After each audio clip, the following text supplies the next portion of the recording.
नमस्कार, स्वागत है एक बार फिर। Welcome back. इस वीडियो में हम भगवत गीता के 5वें अध्याय का 13वां और 14वां श्लोक चैंट करना सीखेंगे। In this video we will learn how to chant the 13th and the 14th shloka of chapter 5 of the Bhagavad Gita. And the 13th shloka is chanted like this. 13वां श्लोक हम इस तरह से चैंट करते हैं। सर्वकर्माणि मनसा सन्न्यस्यास्ते सुखं वशी नवद्वारे पुरे देहि नैव कुर्वन्न कारयन्। पहले हम देखते हैं कि इस श्लोक में कौन कौन से नियम लागू होते हैं और उसके पहले देखते हैं कि चरण पहला और तीसरा कहां पे छूटते हैं। तो आपने अगर नोट किया हो, जब मैं चैंट कर रहा था मैंने कैसे चैंट किया था, सर्वकर्माणि मनसा, तो ये यहां पे पहला चरण समाप्त होगा। नवद्वारे पुरे देहि, तो ये यहां पे तीसरा चरण यहां पे समाप्त होगा। अभी देखते हैं इस श्लोक में कौन कौन से नियम लागू होते हैं, the rules that apply on this श्लोक। पहले चरण में कोई नियम है नहीं। दूसरे चरण में इसमें ख के ऊपर जो ये अनुस्वार आ रहा है उसके बाद का अक्षर है व, और अनुस्वार के बाद जब व आएगा तो अनुस्वार का उच्चारण होगा म। तो ये हम अपनी किताब में नोट करके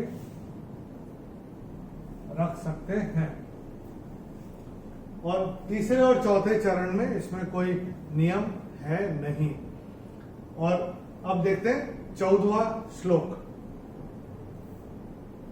न कर्तृत्वन्न कर्माणि लोकस्य सृजति प्रभुः न कर्म फल संयोगम स्वभावस्तु प्रवर्तते।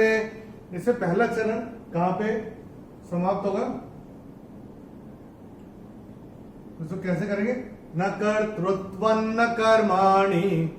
और तीसरा चरण कहां पे समाप्त होगा, न कर्म फल संयोगम। यहां पे तीसरा चरण समाप्त होगा। अभी देखते हैं इस श्लोक में कौन कौन से नियम लागू होते हैं।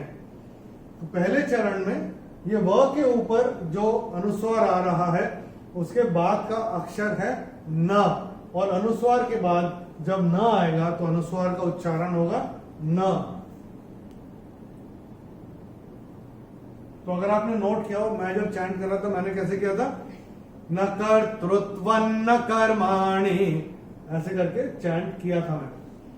अभी ये भ पे जो विसर्ग आ रहा है चरण की समाप्ति पे आ रहा है, तो इसका उच्चारण केवल और केवल ह ही होगा। तो कैसे होगा, लोकस्य सृजति प्रभुः, ये ऐसे करके होगा। तीसरे चरण में आप देखेंगे स के ऊपर जो अनुस्वार आ रहा है वो नियम के हिसाब से तो म होगा, बिकॉज अनुस्वार के बाद जब यह आएगा तो अनुस्वार का उच्चारण होगा म। बट अगर आपने नोट किया हो, जब मैंने चैंट किया था मैंने कैसे किया था, संयोग संयोग। ओके, तो संयोग करेंगे वो भी ठीक है, संयोग करेंगे वो भी ठीक है। सो मैंने संयोग किया था। और ग के ऊपर जो ये अनुस्वार आ रहा है चरण की समाप्ति पे आ रहा है, तो इसका उच्चारण केवल और केवल म होगा।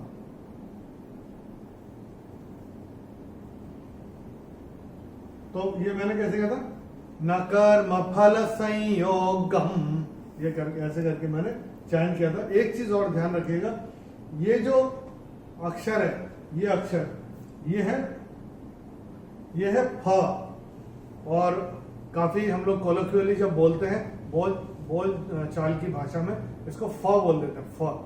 मगर इसको फ जब हम चैंट करेंगे तब इसको फ ही बोलना है, क्योंकि जब हम फ बोलते हैं तो ये फ के नीचे नुक्ता जब होता है तब उसको फ बोलते हैं, और यहाँ पे नुक्ता है नहीं, तो इसका उच्चारण होगा फ, फल फूल, उसकी तरह से होगा।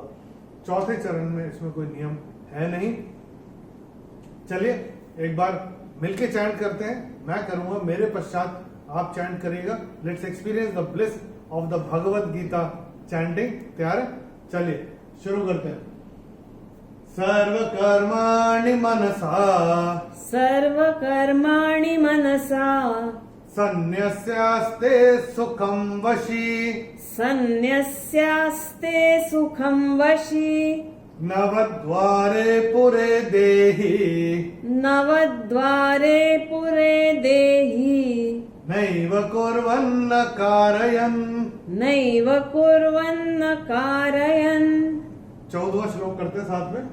न कर्तृत्वन्न कर्माणि न कर्तृत्वन्न कर्माणि लोकस्य सृजति प्रभुः लोकस्य सृजति प्रभुः न कर्मफल संयोगम् न कर्मफल संयोगम् स्वभावस्तु प्रवर्तते। स्वभावस्तु प्रवर्तते। प्रैक्टिस करते रहिए, प्रैक्टिस करते करते आएगा। और जो भी इसमें 3-4 जो नियम है दोनों श्लोक मिला के अपनी किताबों में नोट करके रखिएगा। अकेले में जब बैठ के करेंगे चैंट तो काफी मदद होती है। श्लोक का भावार्थ, दोनों श्लोकों का भावार्थ, 13वां और 14वां श्लोक का भावार्थ हमने वीडियो के डिस्क्रिप्शन में हिंदी और अंग्रेजी में दिया हुआ है।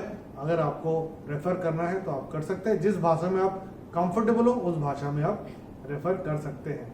अगले वीडियो में हम भगवत गीता के 5वें अध्याय का 15वां और 16वां श्लोक चैंट करना सीखेंगे। In the next video we will learn how to chant the 15th and the 16th shloka of chapter 5 of the Bhagavad Gita. Till then, नमस्कार, हरिओम।